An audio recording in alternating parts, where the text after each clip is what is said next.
Magandang hapon sa ating lahat. Ito na naman po isang episode ng TPL4 Podcast dito sa YouTube.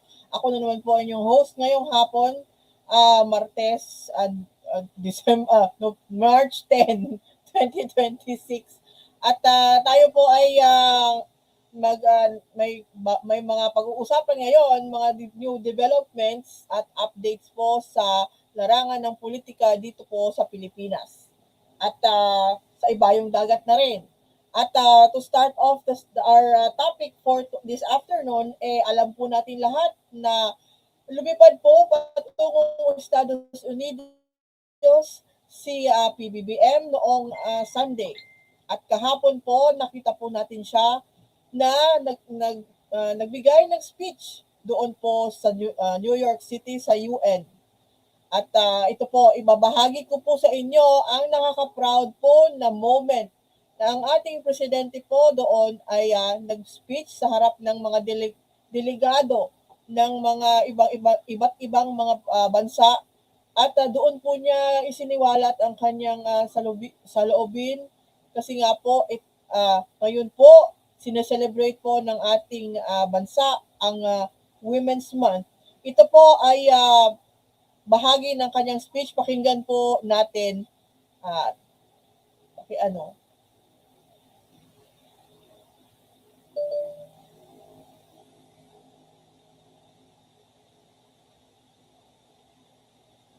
Dali lang. I-upload lang po yung speech. Certainly an honor to address the 70th session of the United Nations Commission on the Status of Women on behalf of the people of the Philippines. We gather here to discuss what is, in truth, one of the most fundamental measures of a nation's progress, the status of its women. We often speak of development in terms of economic growth, infrastructure, technology, or trade. But there is a simpler and more human measure. How are the women doing? If women are educated, safe, able to work, able to lead, able to decide the course of their own lives, then the society is moving forward. If they are not, then no level of prosperity can truly be called progress. In the Philippines, we are proud to say that we have long believed that empowering women is not merely a matter of fairness. It is a cornerstone of nation building. Filipino women have always stood at the center of our national life, as leaders in government and business, as innovators, educators, health workers, entrepreneurs, and as a steady strength within families and communities. Their contributions continue to shape our democracy, our economy, and our national character.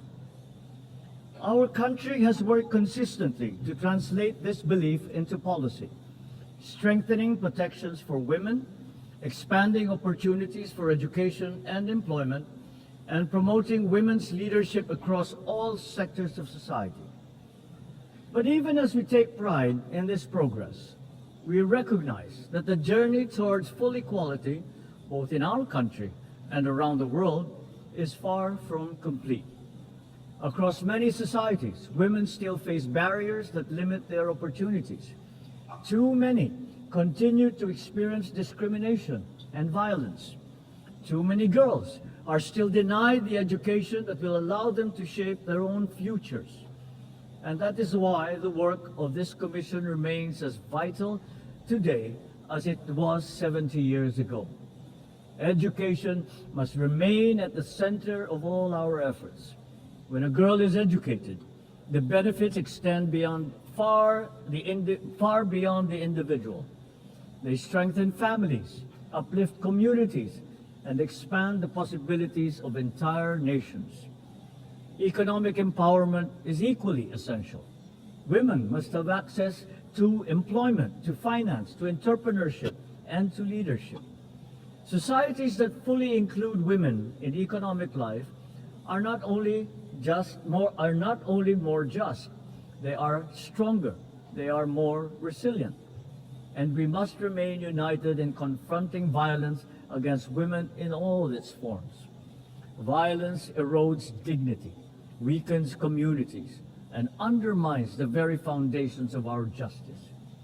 But beyond laws and institutions, we must also address the attitudes and assumptions that continue to limit women's roles in many parts of the world.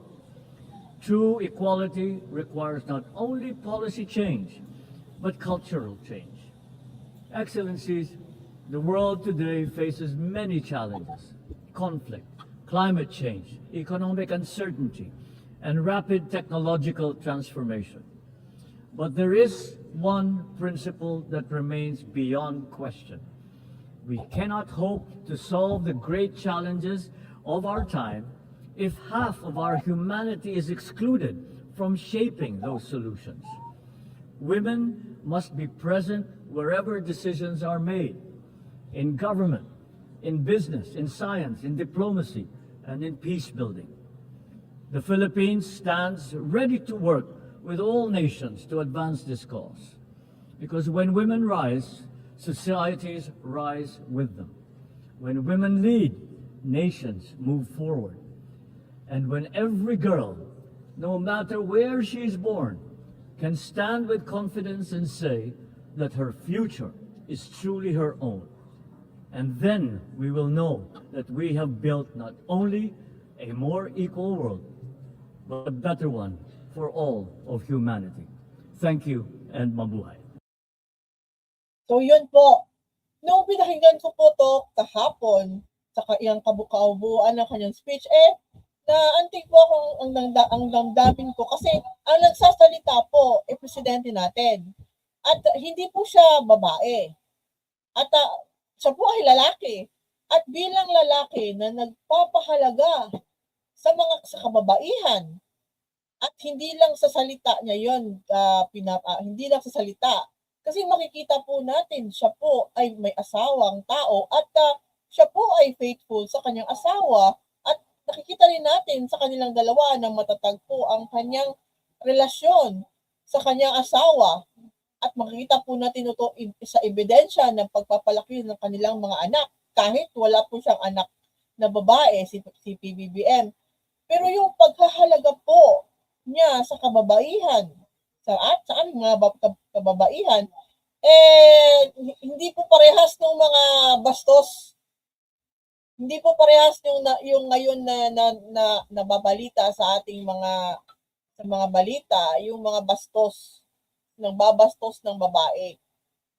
Malayo po, ang layo po ni PBBM sa yung mga ganon na mga mindset na nang babastos po ng mga babae kahit ini-imagine nila iniisip lang nila gawin yung mga halayan na gusto nilang gawin sa babae. Si PBBM po hindi lang salita, gawa talaga niya. Sinasabuhay niya yung kanyang pagnirespeto sa kababaihan at pagbibigay ng importansya sa kababaihan. At kayo nga kahapon sa harap po ng UN sa mga delegado ng iba't ibang bansa sa buong mundo, doon po niya sinasabi na tayo dito sa ating bansa pinapahalagahan natin ng kababaihan except for a few na pasaway. Kasi ibang klase yung mindset, baboy. So, kung kailan nga ngayon Women's Month, doon ang irony po ngayong Women's Month, ngayon pa talaga naglalabasan yung mga kalalakihan at meron ding ilang pong kababaihan na naglalabas ng pag-iisip, the mindset na hindi kaaya-aya po sa isang disenteng lipunan. Tayo po para bang kailangan po natin balik po ang pagkadisente sa lipunan natin kasi lumalala po na ibang klase po talaga. Ang ibang tao hindi na alam kung paano ilulugar ang kanilang mga sarili kasi wala silang pakialam sa iba. Sa sobra nilang siguro self-entitled, sa siguro sobra nilang iniisip na kailangan na kanilang freedom of speech and expression ay meron silang karapatan abusuhin yon, hindi naman po pwede. So yun po kahapon. At ini-imagine ko kung ibang tao yung nag-i-speech, ibang tao, hindi siguro kaya na gano'n ang klaseng speech. Paumanhin po ninyo si PBBM kung meron siyang, kung napansin niyo po ay meron siyang daladalang panyo at meron siyang pong sipon. Hindi po sumasang-ayon ang kalusugan ni PBBM sa mga malalamig na climate. Malamig po ngayon sa New York. Kung napansin po ninyo, pagdating niya po sa New York, paglapag po ng aeroplano, pagbaba po niya, naka-trench coat siya. Malamig po ngayon doon.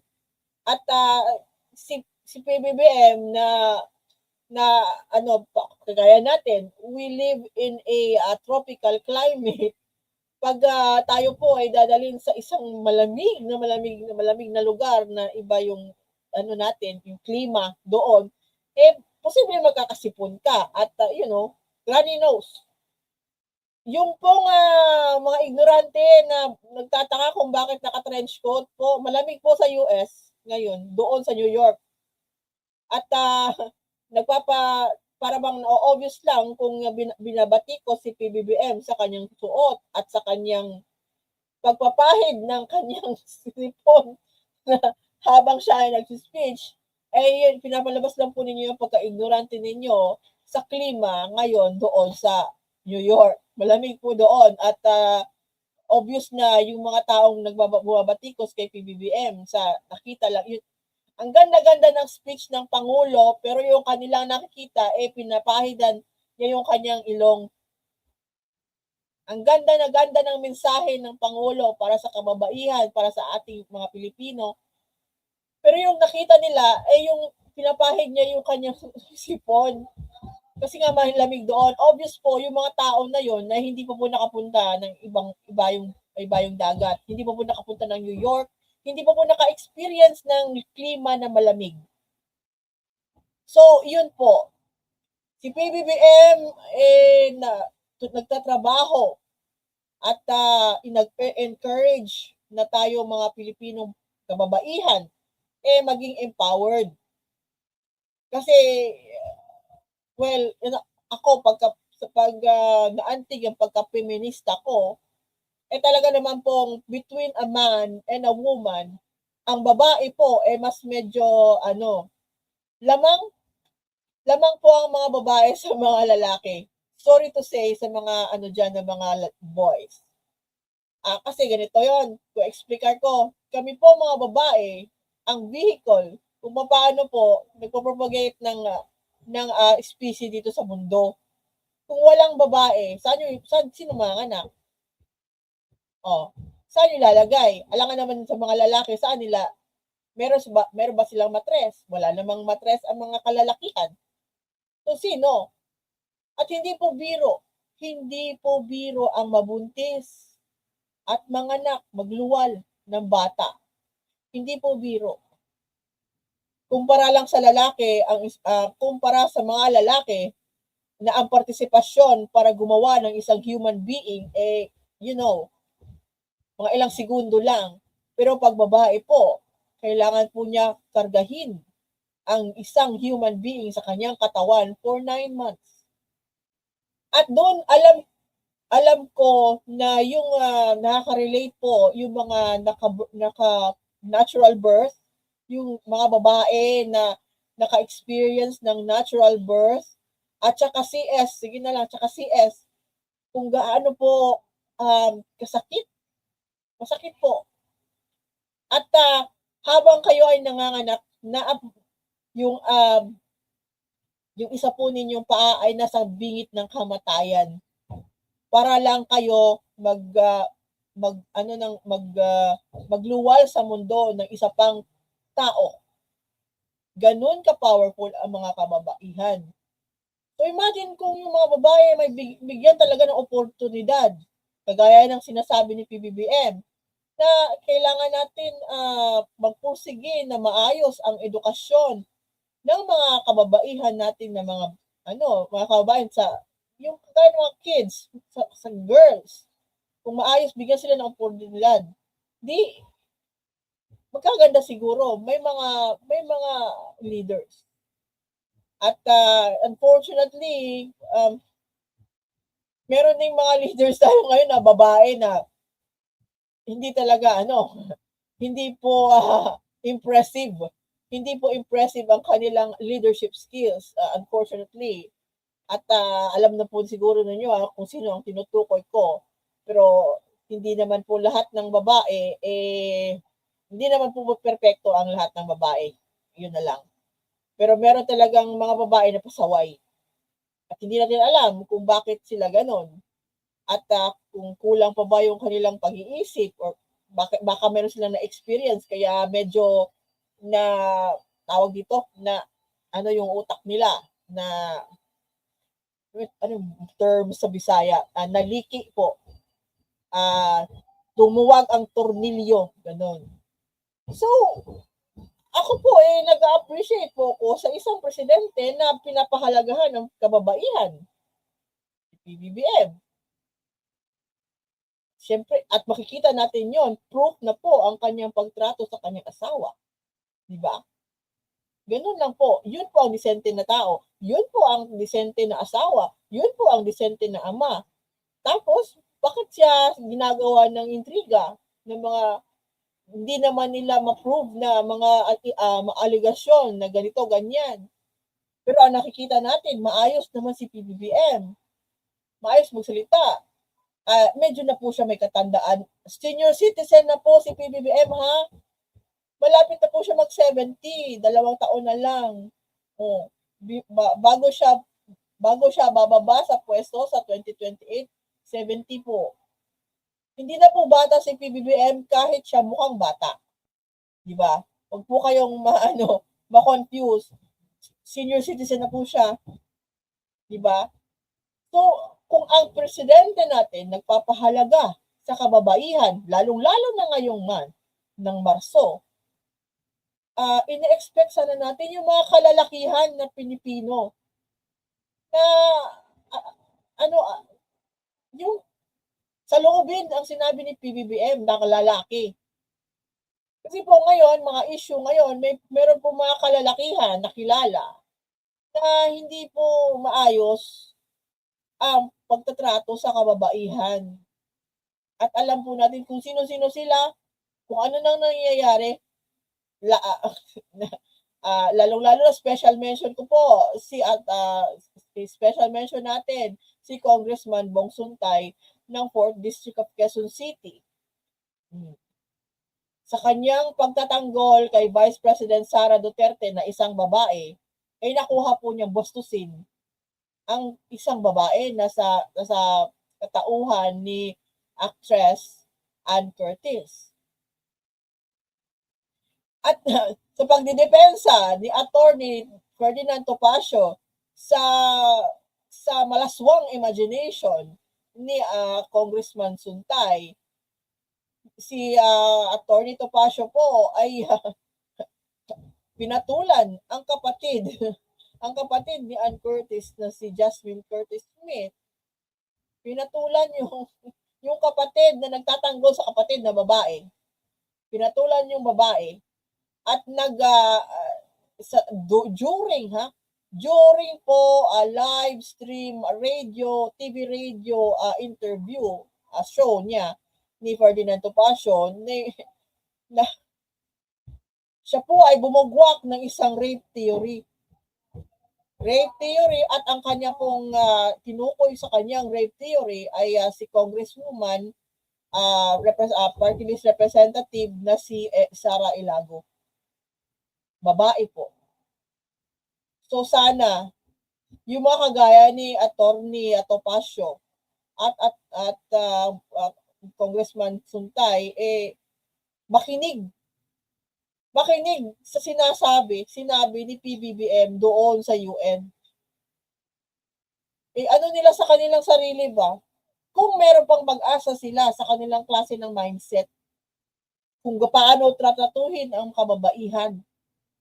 Kasi wala na kasing ibang word po ma-describe sila, yung mga gano'n at na mga klase ng mga mindset ng mga lalaki na para bang pinapalabas na kasalanan pa ng babae kung sa pananamit niya, sa kanyang trabaho, kung maganda sila, kasalanan nila kung may ginagawa sila ng isang bagay na iniisipan ng mga kalalakihan na para pang-akit sa kanila. Hindi po lahat ng ginagawa ng babae ay para pang-akit sa lalaki. Excuse me po, kung manamit ang babae ng kagustuhan niyang manamit, two-piece man, o kung nasa beach siya at mag-ano siya ng two-piece, kung siya po ay isang beauty queen na kailangan mag two-piece or mag-bathing suit habang rumarampa sa stage sa isang kompetisyon, hindi po nila iniisip na yun ginagawa nila ay pang-aakit sa mga kalalakihan. Hindi po nila kasalanan kung meron kayong napipil ang mga lalaki na gano'n. Pero hindi po nila responsibilidad talaga yun. Responsibilidad yun ng kalalakihan. Kung talagang masama ang ilang iniisip, kung talagang pinalaki sila ng bastos ng kanilang mga magulang, lalong-lalo na yung ina nagluwal sa kanila, ay talagang ganun po. Pero hindi po sa lahat ng pagkakataon, pag ang babae po ay mag-ayos, ang babae po ay ayusin ang sarili, unahin ang ano niya, 'di ba? Unahin ang kanyang sarili, nag-ayos siya para sa kanyang sarili, hindi po ibig sabihin yun ay ginagawa niya dahil may sa lalaki. No, hindi po yun. At kung magbikini man ang babae, so what? Problema mo yun kung bastusin ka na utak. 'Di ba? At bakit gano'n? Bakit pinapalabas pa nila na kasalanan ng pagiging babae? Yun po yung punto eh. Kasalanan ng babae na naging babae kasi nakakaakit ang kababaihan sa mga kalalakihan na ang utak ay walang ibang iniisip kundi maghalay, mag-imagination na meron silang ginagawang sa isang babae. 'Di ba? Meron pong ito rin dapat natin i-highlight ngayon na nagiging issue po ang pagtrato o ang ganitong mindset ng ibang mga kalalakihan na highlight dahil sa kalaswaan ng isang kongresista at saka isang abogado na ewan ko lang, na-highlight po yung Safe Spaces Act. Ito na po ay pang-proteksyon po sa kababaihan. At dahil sa yang Safe Spaces Act ay nasa alanganin nga po, nalalagay sa alanganin kasi violation talaga po yung ginawa ni Congressman Bong Suntay doon sa hearing sa Kamara, doon sa House Committee on Justice hearing na ang topic po ay impeachment. Seryoso lahat ng tao doon tapos gagawan mo ng ganung klaseng na halimbawa. Hindi po nakatulong kung makakarating po to kay Congressman Bong Suntay, hindi po nakatulong yung pagdidepensa mo sa isang babae na vice presidente sa iyong pagbabastos sa isang babae na actress. Hindi. Talaga. Lumala at lalong-lalo na nung sinabi mo na natawa lang yung asawa mo na babae. At wala pa yata ilang oras nung naglabas ng statement ang mismong asawa ni Bong Suntay na hindi siya natatawa. So yun, sinungaling. Akala siguro ni Bong Suntay na siya yung papanigan ng asawa niya na babae.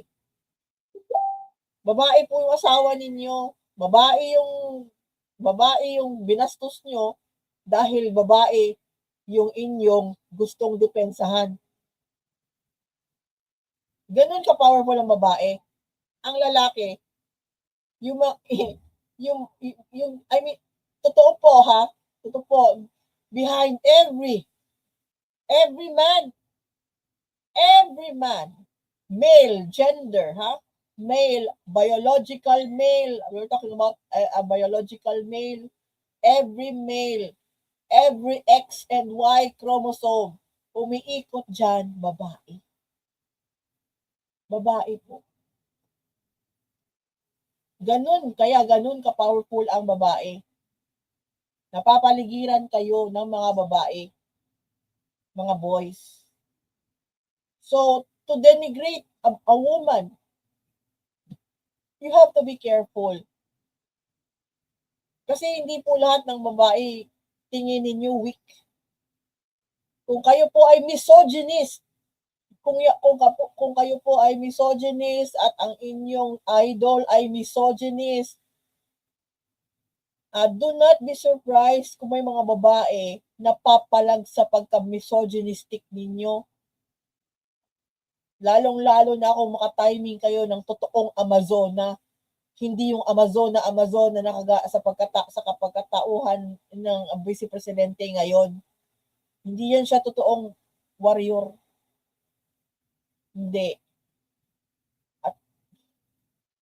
At sa kanyang mga recent lang na mga interview po, kung kayo po ay sumusubaybay sa mga interview na nilalabas ng kampo ni Sara Duterte, tungkol sa mga patungkol sa mga eroplano na kanyang nirerentahan, ganito, ganyan, kinukumpara niya ang paglipad ng flights Manila to Davao at saka Manila to ibang bansa palabas. Doon po niyo makita na ganun ang weak-minded na babae. Weak po ganun, hindi po talaga. So yun po, ang proud po, proud moment po para sa mga Pilipino, lalong-lalo ba sa mga Pilipina, sa speech po na binigay ni PBBM doon sa UN kahapon. At ngayon, ito po ang second aking topic. Ano po ito? Personal ko po ito na nararanasan. Ito po, pero ako po, to be honest, hindi po ako fan ni Senator Risa Hontiveros. Hindi po ako niya fan.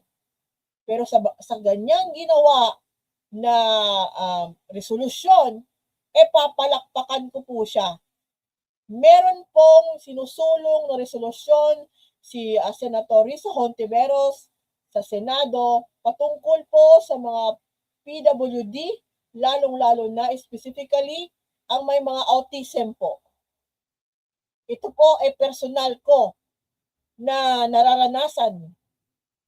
Kasi po yung mga anak ko meron po autism. So,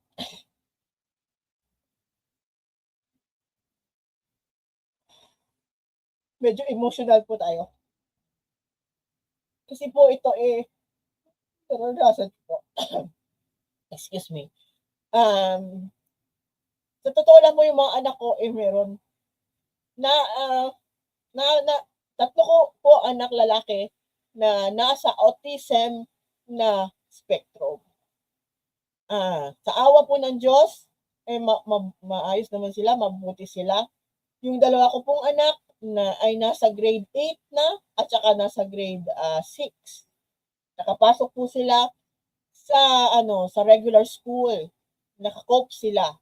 Pero meron po sila na diagnose po sila sa autism na spectrum. Yung aking pong panganay medyo severe. Pero maayos naman po siya. Hindi naman po siya nagkakasakit. Malayo po siya sa sakit. Malulusog po sila. At ito pong nakita ko to kanina, pinasa sa akin to ng team namin na may bill. At ito po ay pinoprotektahan ang mga taong individuals na may autism. At ito na po ay pumasa na po sa second reading.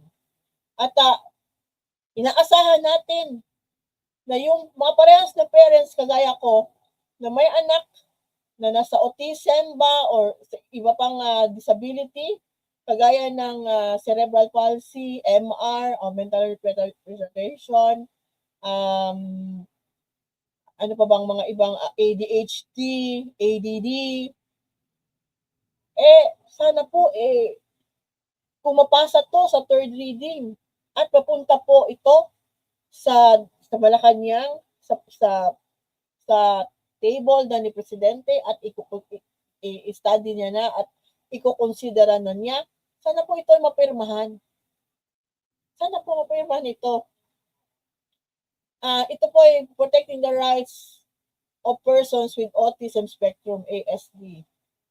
Patagal na po to.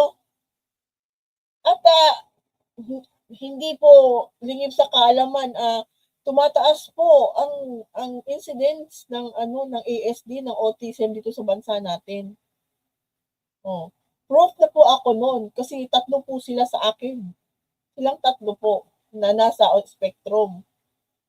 So kung ito po makakatulong to sa ating mga kababayan, lalong-lalo na yung wala talagang hindi talaga nila hindi nila mahal po. To be honest, mahal po ang therapy. At malimit po kayong makakahanap ng mga eksperto para lang tulungan kayo kung paano ninyo gawa ng paraan, i-accept ang paraan na sa pag-aano ng mga anak ninyo. Kasi iba po talaga ang bata na may autism sa regular, sa neurotypical na bata. Mahirap po mag-raise ng may mga autism. Pero nakaya ko po, 3 po sila, teenager na po. Ang panganay ko is 18.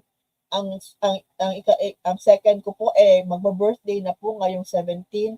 Na magiging 17 po siya. Tapos yung pinaka-bunso ko po ay 16.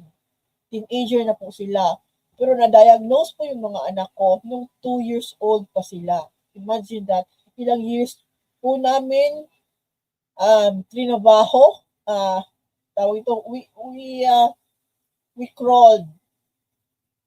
Kasi po ang autism po, mas better po, the moment po kayo po na-diagnose po yung anak ninyo, na-diagnose na may ganitong kondisyon, the moment po is the moment na you have to decide na maghanap ng paraan para matulungan sila mag-cope. Maging silang functional sa buhay. Kailangan po ninyo maghanap ng therapy. I know it will be hard kasi once na bigyan kayo ng ganun diagnosis, isa sa mga masakit po, yung tatanggapin po ninyo, yung katotohanan na ganun po yung anak ninyo. Acceptance po, yun yung isa sa mga pinakamahirap na dinanas namin mag-asawa nung binigyan kami ng diagnosis ng mga anak namin. I-accept nyo. Pero the better kung pag i-accept niyo na ganun yung pag madali nyo na-accept na may problema or kailangan yung solusyonan, hanapan to ng solusyon, early intervention po. Kailangan po yun ng therapy. At kailangan po sila bigyan din ng pansin ng ating gobyerno, lalo na sa edukasyon. Napapag-iwanan po yung may mga kapansanan sa edukasyon, yung may mga Down syndrome, though may general symptoms po na hindi po sila nakakasalita, mahina sila, pero meron din pong mga autism na high functioning, may mga Down syndrome na high functioning, nakaka-function po sila, pero meron nga po silang kakaiba, different lang sila, kahit nahihirapan sila, delayed sila. So kung merong ganitong panukala sa ating gobyerno na bibigyan na sila ng pahalaga, importansya, sino ba tayong hindi magsusuporta ng ganito? Kahit na galing pa yan kay Senator Risa Hontiveros, na hindi naman natin fan. Hindi po tayo fan ni Risa Hontiveros. Pero kung ito po ay talagang susuporta ako dahil sa panukala na yan. Kasi alam ko madami po tayong kilala, madami po tayong mga kaibigan Alam ko po, madaming pamilyang Pilipino na nag-struggle dahil sa hindi po nila alam kung paano po ito gagawin. Kung ang kanilang anak ay meron nakitaan po ng sintomas ng autism. Mahirap po yun. Sa totoo lang po. At isa po sa mga nakatulong sa aking mga anak ay ang early therapy. At ang problema lang po sa therapy, mahal po iyon. At ang ating mga professionals, lalo na ng mga OT, mga occupational therapy, at saka behavioral, malimit po yung mga eksperto dito sa bansa natin. Kasi po, lumalabas po sila, doon po sila natrabaho sa ibang bansa. So, kung ito po totoo na ng pansin holistically ng ating gobyerno from educating yung meron bang maglalabas sila ng gagawa sila ng programa sa mga eskwelahan, sa mga colleges na para mag-training para sa mga may kapansanan, para mga autistic, sa mga autism, to how to cope, yung mga may therapy. Malaking bagay na po yun. At malaking bagay din po kung ito po ay aasistihan ng ating gobyerno, lalong-lalo na sa mga LGU, kung meron pong assistance. Kasi mahal po talaga magpa-therapy. Mahal. Naka-experience po ako noon. Ngayon po ang SPED, ang nag-SPED na lang po ay ang aking panganay. Ang dalawa ko pong anak ay hindi na po nag-SPED kasi nasa regular school sila. Pero hindi po yun madali. Hindi po yun madali. So kung merong National Autism Care Support and Inclusion Act, ay magpapasalamat po kami. Na yung kagaya ng mga anak ko, mabibigyan ng oportunidad. Diba? So, ibahin na po natin yung topic kasi nakaka-emotional po itong topic na to. So, susunod, para naman lang punta po tayo sa Senado pa rin. Punta po tayo sa bangayan ng dalawang sino ba to sila? Si Senator Ping at saka si Senator Marcoleta nag-aaway po. Ito po. Teka sandali. Iyak tayo Naman si Senator Risa naman nakakaiyak Anyway, ito. Senator Ping at saka si Senator Marcoleta nag-aaway dahil nagrereklamo po si Senator Marcoleta kung bakit delayed. Bakit delayed ang flood control report ni Senator Ping Lacson? Ganon.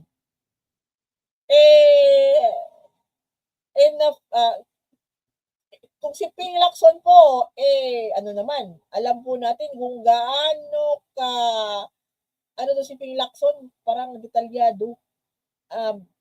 Dati pong trabaho ni Ping Lacson, intelligence, di ba po, sa PNP.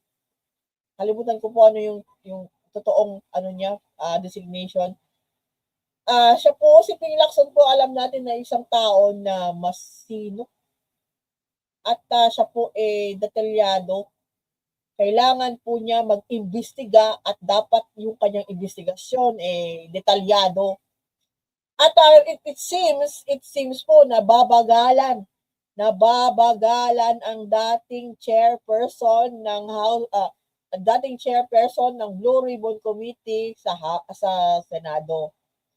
Nababagalan ang former sa current chairperson ng Blue Ribbon Committee. Bakit ba atat na atat bakit kaya atat na atat si Senator Marcoleta? Hindi natin alam anong binamadali niya. Meron ba siyang schedule or ano ba? So, nag-aaway talaga po silang dalawa. Kulang na lang sila magsabunutan. At sa totoo lang, hindi ko po gusto si Marcoleta. No po. Kasi po, siya po ay pro-China. Si Marcoleta po ay pro-China. Balik-balikan po. Alisan pa yung, bakit? Kahit alisan po niya yan siya ng pilukan niya, pro-China yan. At si Ping Lacson po, kahit po ano siya yung tipong masita, ang tawag may word dun eh. Kailangan niya imbestigahan yung bagay, kailangan sigurado siya. Si Ping Lacson, sigurista, sigurista si Ping Lacson. Yun yung trait po ni Ping Lacson. Ayaw niya na merong isang bagay na hindi na binibet. Maingat, yun yung word. Maingat po si Ping Lacson. Hindi kagaya nitong si Senator Marcoleta na nung piniresenta po niya si Orly Gotesa doon sa Senado para magbigay ng kanyang affidavit salaysay sa kanya, hindi po thoroughly vetted pala yon. Kasi lumabas po yung affidavit na sinabi ni notaryuhan doon. Peke po. Pumalma po yung abogado na sinasabi na pumirma doon sa notarization ng affidavit ni Orly Gotesa. Hindi man lamang yun inayos ni Senator Marcoleta. Siya yung nagpresenta ng responsibilidad niya yon na dapat bago siya magsalang ng isang witness, resource person, testig, whatever dyan sa Senado, dapat sigurado siya. May credibilidad yung kanyang pinipresenta. Kaso wala. Tapos sasabihin niyo pa ninyo, wala, hindi naman, okay lang yan. Nag-take naman ng oath yung tao doon sa Senado. Sinumpaan niya yon doon. Sinumpaan niya, pero poison. Lason po yun kasi peke. So, paano yun? Poison yun. Kahit saan ka dala ng korte, kahit sabihin mo, sinumpaan niya yan, so, yan, pwede yan gamitin. Pwede gamitin, pero papalabas na poison yan, di masisira rin yung kaso mo. Dahil doon, nagpresenta ka ng peke. Ganyan ka sloppy. So, yung pag-aaway po nila, sa tingin ko, yung pag-aaway between kay Senator Lacson at Marcoleta is labanan po ng hindi sloppy at sloppy. At sa puntong ito, ang sloppy po ay si Senator Marcoleta. Sorry sir, sloppy ka talaga, sloppy. Sloppy. Kung sa Tagalog pa, burara. Tapos gusto mong madaliin, gusto mong madaliin si Senator Lacson na yan yung medyo yung tinatawag na devils in the details, masyado yung siyang mabusisi. Mabusisi po si Senator Lacson. Mabusisi yan. So, what do you expect kung mabusisi yung tao? It will take time po. If a person is a very, very, sa mga detalye, masyadong sa mga detalye, talagang it will take time para matapos niya yung report na yan. Na alam natin po, madami pong kapwa niya na senador ang masasagasaan. Pangalanan natin, masasagasaan, possibility na masagasaan ng flood control report na yan ni Senator Ping Lacson. Unang-una, si Chis Escudero. Pangalawa, si Joel Villanueva. Pangatlo, si Jinggoy Estrada. At pang-apat, na tahimik-tahimik lang, si CLTG Construction. Si Christopher Lawrence Tistorogo. Pwede siyang maano niyan. So, bakit ka nagmamadali, Senator Marcoleta? Ngayon pong, I think left na po, papapasok po tayo sa Holy Week. At alam naman po natin na ang magre-recess konti ang Kongreso, ang Kongreso. So babalik po after Holy Week na, mga April na. At sa May, busy po. Pagbalik po after the Holy Week break, pagbalik po sa Senado at sa lower house, busy na po sila sa impeachment ni Vice President Sara Duterte. yun po malamang ang magiging abala na gagawin ng lower house. At ng Senado, kung ito po ay maipasa na sa Senado at kailangan na ng Senado around siguro late April or May and June, papuntang June, ang kailangan po mapipilitan po ang Senado na mag-convene bilang impeachment court forthwith. Forthwith. Wala na pong sasagabal sa forthwith. Oh, so yun po. At hindi ko alam bakit ako nung po personal ko po to, ang tingin ko hanggang ngayon po bitter na bitter si Senator Marcoleta dahil na siya po ay napalitan ni Senator Lacson bilang Blue Ribbon Chair. Yun lang po yung nakikita kong motivation niya, bitter na bitter kasi siya po ay napalitan. At hindi po siguro kung hindi po niya tinatago ng maayos ni Senator Marcoleta yung kanyang feeling of bitterness. Hindi po maayos yung kanyang pagkakakubli noon kasi nakikita natin sa kanyang mga statements, sa kanyang mga pananalita. At hindi lang yan. At recently lang po nga, binabatikos ni Senator Marcoleta kung bakit daw kailangan pa pumunta ng Estados Unidos at humarap sa UN Council si mismo Presidente Marcos Jr. Binabatikos niya yun. Bakit daw?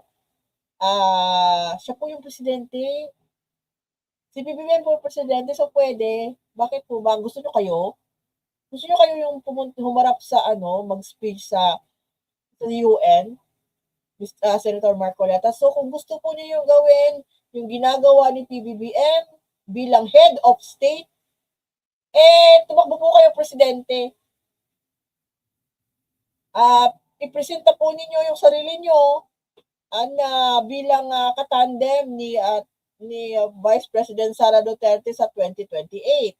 Kung siya po ay hindi may impeach at ipopresenta po ninyo, pero I think Senator Marcoleta, kung gusto niyo maging vice ni Vice President Sara Duterte sa 2028, kailangan po ninyo makipagbrasuhan kaya Senator Amy Marcos. Makipagbrasuhan doon kasi interesado po siya. At makipagbrasuhan din kay Senator Robin Padilla na gusto mo ring na pasimple pa na hindi daw siya tatakbo, pero tatakbo daw siya bilang katandem ni Sara Duterte sa 2028 kung iutusan siya. Kung utusan siya ni Tatay Digong nilang karton. Di ba?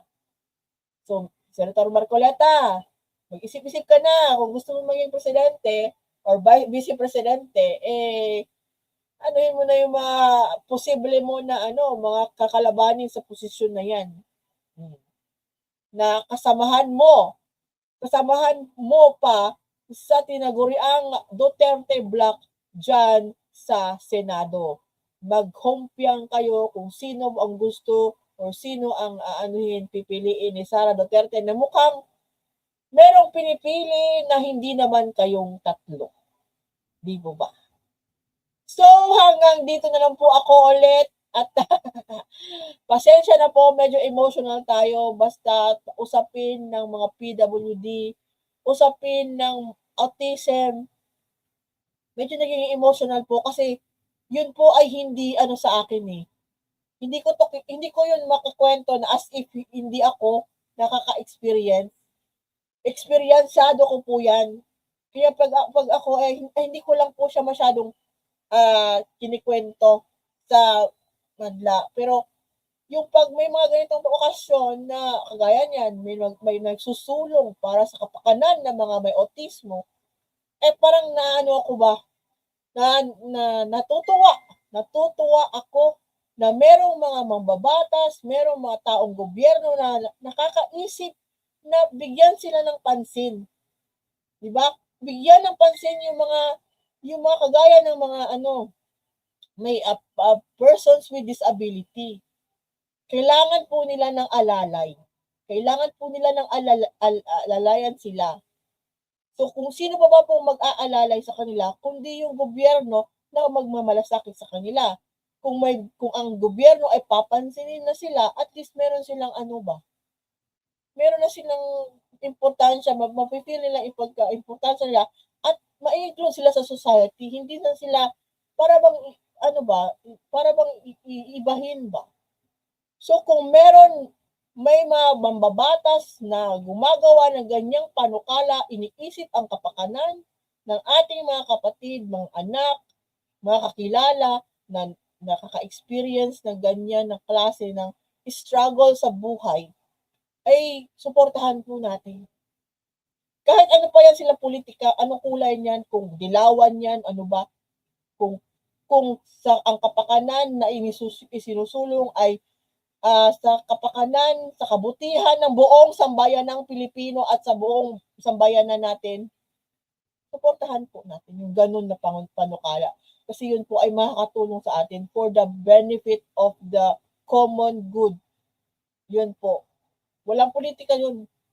Ang pinag-uusapan dito yung mga kabataan at mga taong may kapansanan, pinanganak na may kapansanan na hindi naman nila ginusto.